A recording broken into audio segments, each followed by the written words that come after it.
প্রিয় ছাত্রছাত্রীরা, এই বর্ষাকালে আমরা দেখতে পাই যে আমাদের ব্যবহৃত বিভিন্ন কন্টেনার যখন আমরা ফেলে দিই কোনো কিছুর মধ্যে, রাস্তায় বা বাড়ির পাশে, তখন কি হয় যে এই রকম কন্টেনারের মধ্যে বৃষ্টির সময় জল জমে, তাই তো? জল জমে, এর ফলে কি হয়, এই জমা জলে মশা ডিম পাড়ে। এই ডিম পাড়ার ফলে এই মশাবাহিত রোগ কিন্তু আমাদের মধ্যে ছড়ায়, তাই না? আমরা এটা শুনে থাকি, কিন্তু আমরা কখনো দেখিনি যে এটা সত্যিকারের হয় কিনা, তাই না? দেখেছো তোমরা? এই যে কন্টেনারের মধ্যে দেখো, দেখতে পাচ্ছি এই যে নড়ছে যে বস্তু, যে জীব বা প্রাণী যেটাই বলো না কেন, এইটা কিন্তু হচ্ছে মশার লার্ভা। এটা কি মশার লার্ভা? কি থেকে লার্ভা হয়েছে? মশার ডিম থেকে। কিভাবে ডিম এসছে? মশা এই জলে, এই সমস্ত জলে ডিম পেড়েছে, যার ফলে আমরা এই লার্ভাগুলো দেখতে পাচ্ছি।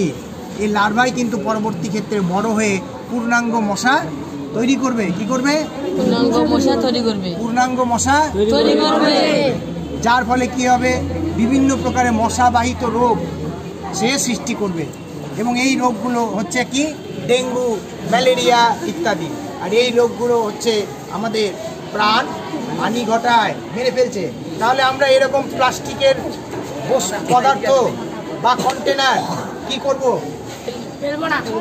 ফেলবো না। আমরা নির্দিষ্ট জায়গায় ফেলবো, আর কখনোই এরকম ভাবে ফেলবো না, তাই তো? উল্টা করে রাখবো, তাই তো? তাহলে কি করব আমরা? উল্টা করে রাখবো। কি কি? আমাদের ব্যবহৃত বিভিন্ন কন্টেনার, তাই তো? যেমন ডাবের খোলা বা জল খাওয়ার গ্লাস, আর কি বলো, তুমি বলো? তারপরে প্লাস্টিকের